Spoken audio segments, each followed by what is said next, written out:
Good afternoon. Good to see all of you. I want to begin today's briefing by addressing the horrific shooting that took place yesterday at the Annunciation Catholic Church in Minneapolis, Minnesota, where a deranged shooter opened fire during morning mass, killing an innocent 8-year-old and 10-year-old. 14 other children and 3 adults were also injured during this horrible tragedy. This was the first morning mass of the school year for these beautiful, innocent children, and this sacred religious service was desecrated by an evil monster. We are all eternally grateful to the heroic law enforcement officers and first responders whose courage and swift response aided all of those impacted by this horrible tragedy. As Director Kash Patel confirmed yesterday, the FBI is currently investigating this shooting as an act of domestic terrorism and a hate crime targeting Catholics. President Trump signed a proclamation yesterday following his call with the governor of Minnesota, Tim Walz, acknowledging the victims and their families and directing flags to be flown at half-mast.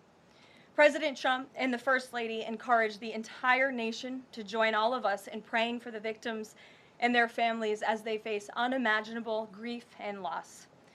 The White House and the FBI will continue to provide further updates as they become available. I also have a quick scheduling announcement for you today. The President will travel to New York City on September 22nd to address the United Nations General Assembly on Tuesday, September 23rd. On another matter, as Americans make their Labor Day weekend travel plans, they will be able to enjoy 5-year low gas prices thanks to President Trump fully unleashing American energy dominance. President Trump ended Joe Biden's Green New Scam policies and is delivering on his promise to make America affordable again.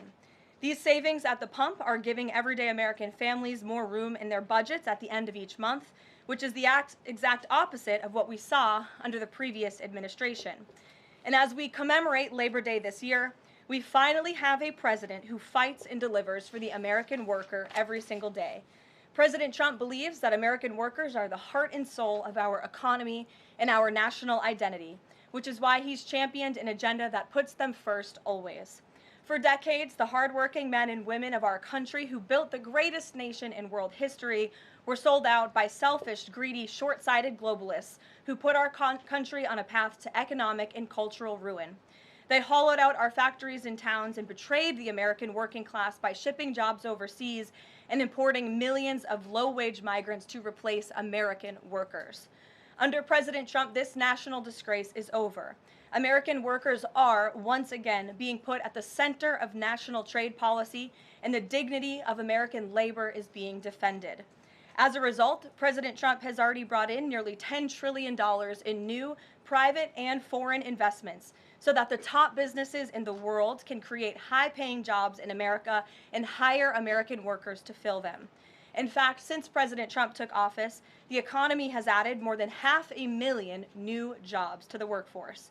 In a stark reversal from the Biden administration, all of that job creation has been driven by private sector growth, and all employment gains have gone to native-born Americans.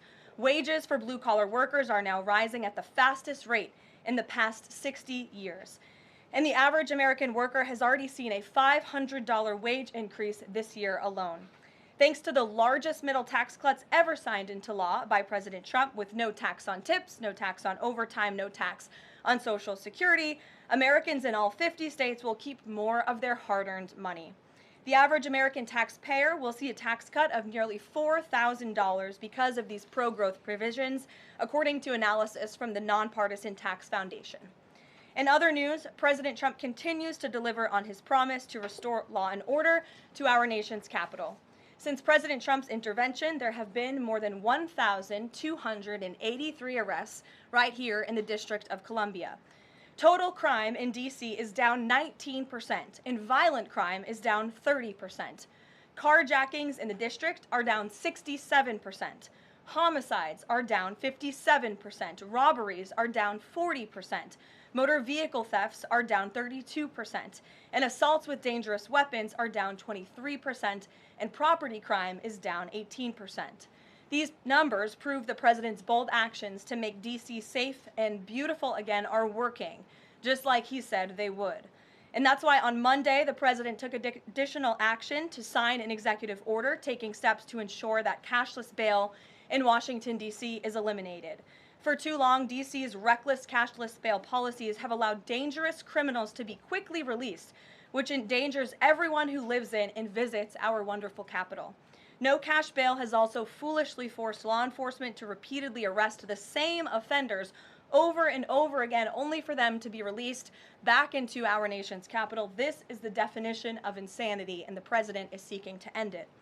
He also signed a separate executive order addressing the crime emergency in D.C. by instructing the National Park Service to hire additional United States Park Police officers to support public safety, and directing the U.S. Attorney's Office for D.C. to hire additional prosecutors to focus solely on violent and property crimes.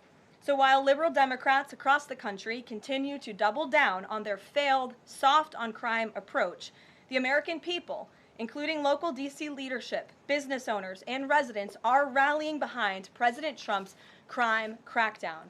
According to new polling, 81% of Americans say crime is a major problem in large cities across the country. And a clear majority of Americans believe the president's actions are justified and necessary to reduce crime in these cities. Indu Bhatia, who runs a liquor store a half mile from the White House here just down the street, is one of those Americans who are grateful for President Trump's public safety push. Indu recently told the New York Post that her store was robbed so many times that they had to spend exorbitant sums of money on security, jeopardizing her family's financial future. But thanks to President Trump's strong action, Indu said, quote, "All of my employees, including me, we feel much safer, and even our customers feel really happy when they walk into our store." And just yesterday, Washington, D.C. Mayor Muriel Bowser credited President Trump for surging federal law enforcement personnel and said neighborhoods, quote, "feel and are much safer." We thank Mayor Bowser for her cooperation and her willingness to help us make D.C. safe and beautiful. This entire effort has vindicated what President Trump and law and order advocates have been saying for years, and this is our message to Americans in Democrat-run cities nationwide. Decline is a choice. You don't have to live in constant fear of being robbed, raped, or murdered. Your leaders are lying to you, and they have been failing you for decades. The President Trump approach of upholding law and order by letting our brave men and women in blue actually do their jobs to aggressively fight crime works. In just a few weeks, President Trump has done more for D.C. residents than Democrats did in 50 years. And this can be replicated in other crime-ridden cities across the nation. As President Trump has said, all of these elected officials in charge have to do is pick up the phone and ask for the president and the federal government's help. President Trump doesn't care if they are a Republican or a Democrat leader. He wants Americans to be safe and for every law-abiding American citizen across the country to be able to thrive in their city and in their community. With that, I'll take questions. Here in our new media seat today, we have social media influencer, content creator, Brandon Tatum. Brandon, thank you so much for joining us today. Why don't you kick us off? Well, Karoline, thank you so much for having me. I really appreciate it. And on behalf of everybody that follow me, the millions of people that follow me, I want to say thank you for making the sacrifice and dealing with some of the most disingenuous people on planet Earth at times. I have two questions. The first question is associated with the shooting that occurred the other day. And I want to ask the question of, we know that it's not a gun thing. Any rational person knows it's not a gun thing. We know it's a mental health issue. So I want to know from you, what is President Trump and the White House going to do to address mental health issues around the country associated with these shootings? And the second thing is Chicago. You know, anybody with a connected brainstem knows that Chicago's crime is out of control. And young black men are getting killed, laying dead in the middle of the streets every single day in Chicago. No president has addressed any of these issues. And so what is the White House going to do to address issues in their capacity to deal with the conflict and violence in Chicago? Sure. Well, to your first question about this shooting in Minnesota, right now, the administration is focused on helping the people of Minnesota. It's been less than a day, of course, since this tragedy happened. We have federal law enforcement on the ground assisting local law enforcement. This investigation is ongoing. There's still a lot of facts to understand about these circumstances, and so we're going to continue to do that. As for Chicago and cracking down on crime, it is a priority of this administration to ensure that American cities are safe again, and I'm so glad that you brought up the crime in Chicago, because we've been seeing the governor of Illinois parading out there saying that there's nothing wrong with Chicago. It's a great place to live. There's no crime there. He doesn't need President Trump's help. Well, I think the residents of Chicago beg to differ, and the statistics beg to differ. And I'll just share a few of those statistics with all of you. For 13 consecutive years, Chicago has had the most murders of any U.S. city. This is J.B. Pritzker's legacy, by the way. For 7 consecutive years, Chicago has had the highest murder rate among U.S. cities with more than 1 million people. In 2024, just last year, Chicago's murder rate per capita was 3 times higher than Los Angeles and nearly 5 times higher than New York City. That's more than double the murder rate in Islamabad and nearly 15 times more than Delhi. Out of Chicago's 147,899 reported crimes this year, that's how many crimes have been reported in Chicago since January 1st. There have only been arrests in 16% of them. These numbers are unacceptable. There have been more illegal guns recovered in Chicago than in New York City and Los Angeles combined. The number of reported motor vehicle thefts last year was more than double the number in 2021. And Chicago has also, just like DC, come under scrutiny over discrepancies in its homicide data reporting. So as bad as these numbers are, perhaps they are even worse. And this is Governor Pritzker's legacy. He should put politics aside. He should pick up the phone and call this president, who would be more than happy to do right by law-abiding American residents in the city of Chicago, and we hope that he will. Gabe, and thanks for being here, Brandon. Gabe. Karoline, thank you so much. First, on the firing of the CDC director, first, Sure. Who will replace her? And then also, overnight, the White House said that she did not align with the president's agenda. Dr. Monarez's attorneys say that she refused to rubber stamp unscientific, reckless directives and fire dedicated health experts. What specifically did she do wrong? Look, what I will say about this individual is that her lawyer's statement made it abundantly clear themselves that she was not aligned with the president's mission to make America healthy again. And the secretary asked her to resign. She said she would, and then she said she wouldn't, so the president fired her, which he has every right to do. It was President Trump who was overwhelmingly reelected on November 5th. This woman has never received a vote in her life, and the president has the authority to fire those who are not aligned with his mission. A new replacement will be announced by either the president or the secretary very soon. And the president and Secretary Kennedy are committed to restoring trust and transparency and credibility to the CDC by ensuring their leadership and their decisions are more public-facing, more accountable, strengthening our public health system, and restoring it to its core mission of protecting Americans from communicable diseases, investing in innovation to prevent, detect, and respond to future threats. That's the mission of the CDC, and we're going to make sure that folks that are in positions of leadership there are aligned with that mission. And briefly on another topic, alligator Alcatraz. Last week, a judge on an environmental concerns lawsuit said that the administration had 60 days to wind down operations there, state officials did. Now, the administration has not been shy in fighting back against what it calls activist judges, but why is it backing down this time? We're not backing down. We've always said that we are going to continue to fight in the court of law for what's right, because we know that what this administration is doing with respect to all policy, but also immigration policy, is above the books, and we're abiding by our nation's immigration laws. And we think it's despicable that an activist judge has inserted themselves in this migrant detention facility to the point where DHS is now having to relocate these illegal immigrants to other detention facilities around the country. That is an unnecessary burden on the Department of Homeland Security and these agents who should be removing these criminals from our community. That's what the American people elected this president to do. So we've always maintained, Gabe, we're going to comply with court orders, but we're also going to fight back on them on the merits of the law. And DHS is in compliance while we disagree with this decision, and we'll continue to fight it in court. Let's go to... Hey, Go ahead. Thanks so much. So just following up on the CDC firing, Sure. Are you anticipating other changes there at CDC in addition to that firing? And is the administration going through in a very sort of organized fashion? Is there a task force that's going through high-level appointees to see who is or isn't aligned with the mission? Like, should we expect more or changes? Not to my knowledge. I understand there were a few other individuals who resigned after the firing of Ms. Monarez. One of those individuals wrote in his departure statement that he identifies pregnant women as pregnant people.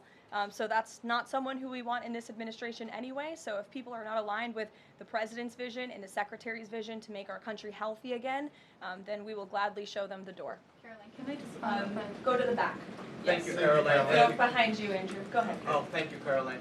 The military deployment that President Trump has sent to the Caribbean Sea close to the shores with Venezuela is massive. It's much more that is needed to simply counter narcotics operations. Is President Trump considering launching military strikes to military installments or facilities in Venezuelan soil? I won't get ahead of the president with respect to any military action or questions about that ever.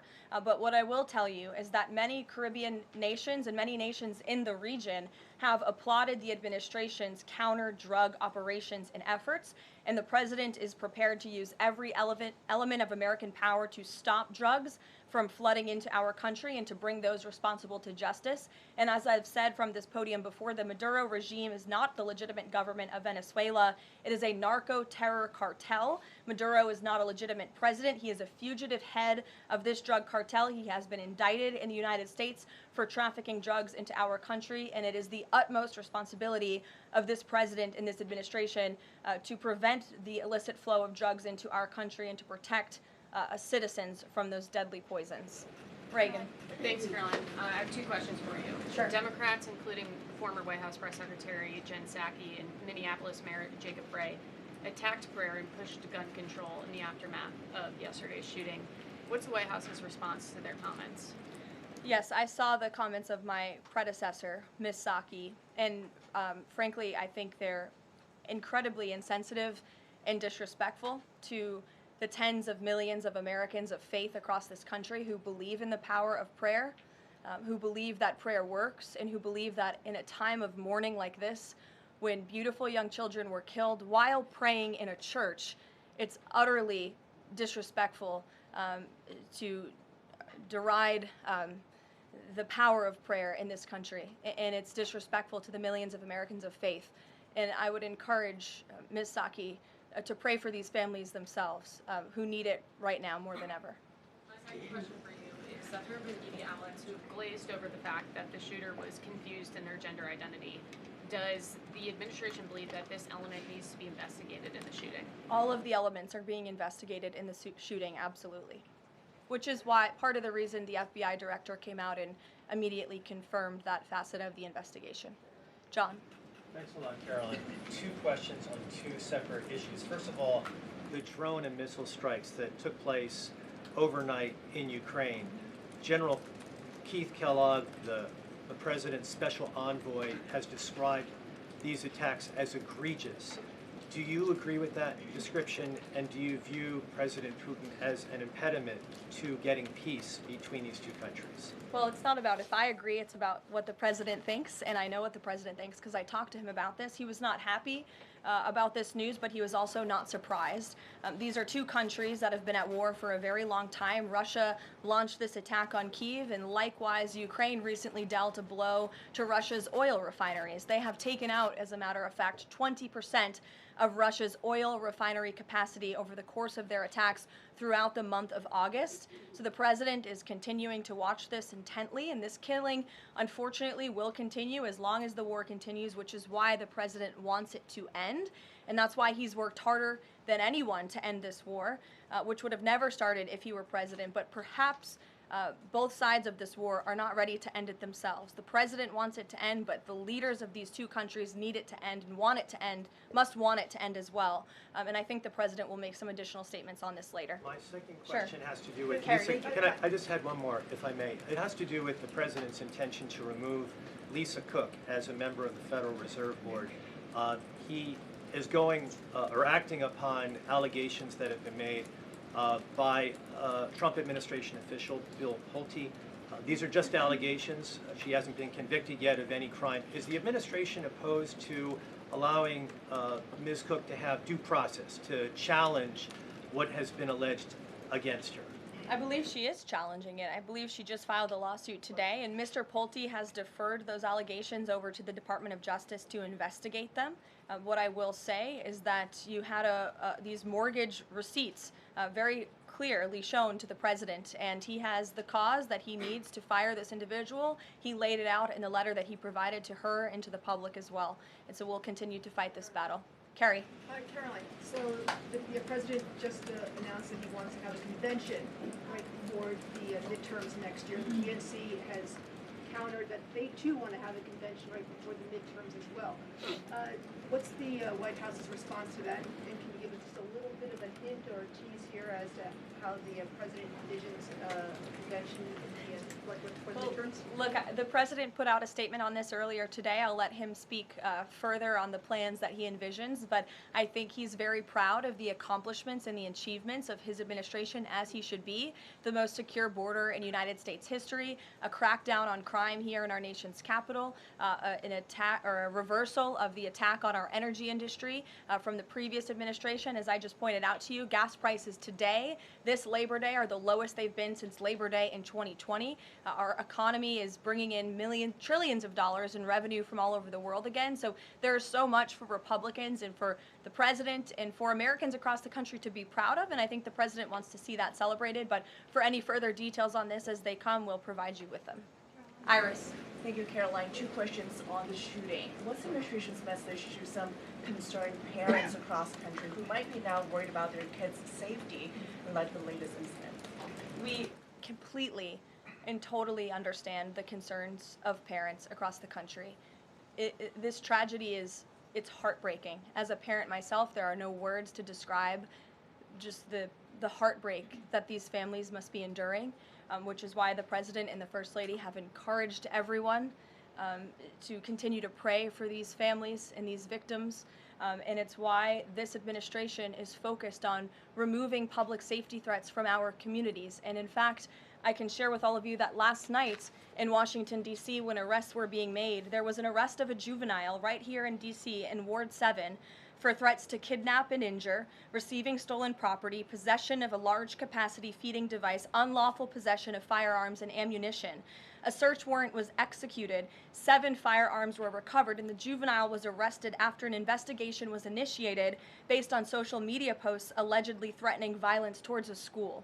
So this was a juvenile who was a risk to not just himself, but the community here in Washington, and he was removed from the community last night because of the law enforcement efforts of this administration. And I would also point to the statement of our wonderful First Lady that she released yesterday. She wrote, "The tragic mass killing in Minnesota illuminates the need for preemptive intervention in identifying school shooters. Early warning signs are often evident, with many individuals exhibiting concerning behaviors and making violent threats online prior to their actions. We encourage all Americans, as the old saying goes, if you see something, say something. If you see warning signs or threats, report it to law enforcement." This administration, federal law enforcement, will take those reports and those threats seriously. They will be treated as a law enforcement emergency, and we will act accordingly. And on the First Lady's statement, would the administration consider ramping up resources on these fronts to parents and schools across the country to help them look into these signs and prevent more tragedies? It's a very fair question, Iris. As for any potential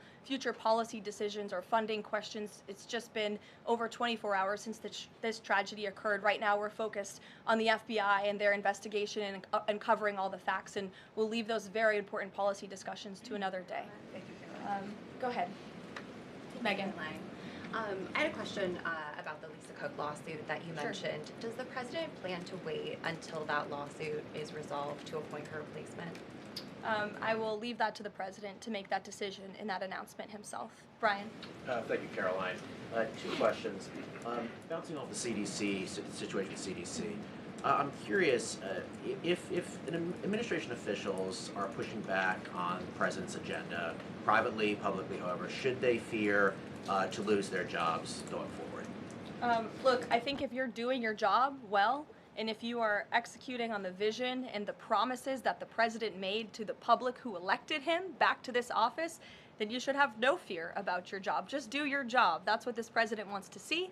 He wants to see people solving problems. He wants to see the people who have the privilege of serving the American taxpayer and the federal government abiding by the wishes of the American taxpayers who overwhelmingly reelected him in this cabinet to make America great again, or in this case, make America healthy again. On the Intel deal, where the U.S. got a stake in that company, there's two things I want to ask about that. The first is, what did the U.S. get back in return for that deal? And the second thing is, what are the future plans for giving any form of money to another company? It could be through the CHIPS Act, like this deal, or some other form of funds. What are the plans there by this White House administration? Well, look, as you know, Brian, very well, because you cover it often, the Intel deal is still being ironed out by the Department of Commerce. The T's are still being crossed, the I's are still being dotted. It's very much still under discussion. But the president's thinking, I can share with you, is certainly to ensure that the United States government is making our country wealthy again and is benefiting from some of these deals. And it's a creative solution. I know it's outside the box thinking, which is uncommon in this city, but it's something that he proposed and something that the Secretary of Commerce is working on putting into action. Mary. Thanks, Caroline. I have a couple questions on the shooting yesterday. The first one, this is the second shooting involving a trans-identifying shooter who specifically targeted Christians and Catholic kids. What kind of consequences do the gender-affirming therapists, doctors, or even the parents of these shooters face after these types of shootings? Well, as for the parents and potential therapists in this case, again, all of that is still currently being investigated by the FBI. I know the Secretary of Health and Human Services this morning said that HHS is investigating perhaps links between some of these drugs and these prescription drugs that some of these minors may be taking and an increase in violence. And obviously we have mental health problems in this country that this administration and Secretary Kennedy will continue to speak out about in the work that we're doing to solve it. Thank you. And just to follow up, I've seen a lot of calls for action, among these lawmakers saying that we shouldn't just be praying. One that I've seen on the right actually is calls for the FBI to institute a new class of domestic terrorism that involves trans ideology. Is that something that the administration would support? I would have to check with the appropriate people on that. Daniel.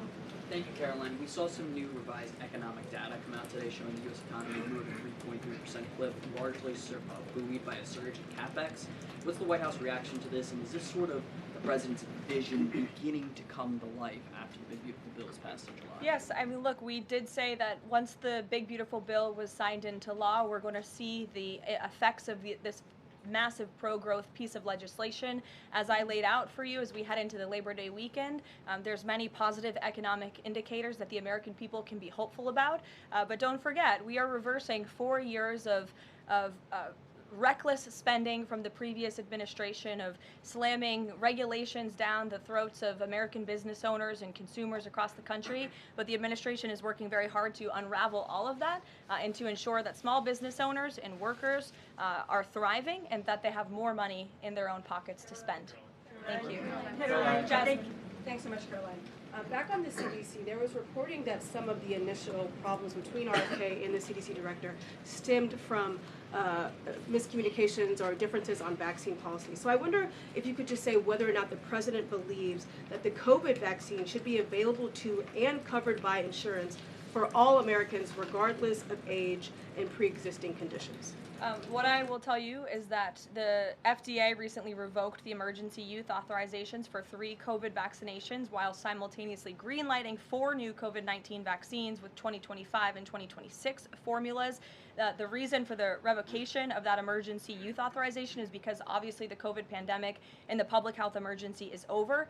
But just to correct the record, because there's been a lot of misinformation on this, the FDA's decision does not affect the availability of COVID vaccines for Americans who want them. We believe in individual choice. That's a promise both the president and the secretary have made, and it's a promise they have now delivered on. Question, if I could, Caroline. Second question, if I could. Sorry. I wonder if you could answer why the president hasn't acknowledged the shooting at CDC headquarters that took place earlier in August, where a police officer was killed, and it was reported that the motivation for the shooting was somebody who was really unhappy with the effects of the COVID vaccine. absolutely, we're very much aware of that shooting. The Secretary of Health and Human Services put out a statement immediately. He was in touch with the CDC, and he actually traveled to Georgia to assess the situation and to mourn with the people who work in that building there. So, go ahead. With respect to Labor Day, one of the most underrepresented groups right now are police officers. 30,000 police officers short in America right now. To Brandon's question, 1,300 short in Chicago, 3,000 short in New York, 500 short here in Washington, D.C. What can the White House, what can the President do to help recruitment of police officers? You've done well with the military and Border Patrol. What can be done to get more police officers on the streets of America? Well, the president has certainly been very successful in recruiting federal law enforcement. If you look at the ICE recruitment campaign that was led by he and our Secretary of Homeland Security, we've seen more than, I believe, 130,000 applicants to join ICE, which is just amazing. There's more applicants now than there are jobs to fill, and we're very grateful for that. Clearly, Americans want to serve their communities. They just need a leader who encourages them to do so. So maybe Governor Pritzker should spend less time demonizing the police, more time trying to recruit more police, and more time trying to call the President of the United States to get crime in his city under control. The President wants to allow law enforcement, whether it's state, local, federal, to do their jobs, to arrest criminals, to put them behind bars, and to remove public safety threats from American communities. He'll continue to do that. Thank you, guys. Thank you.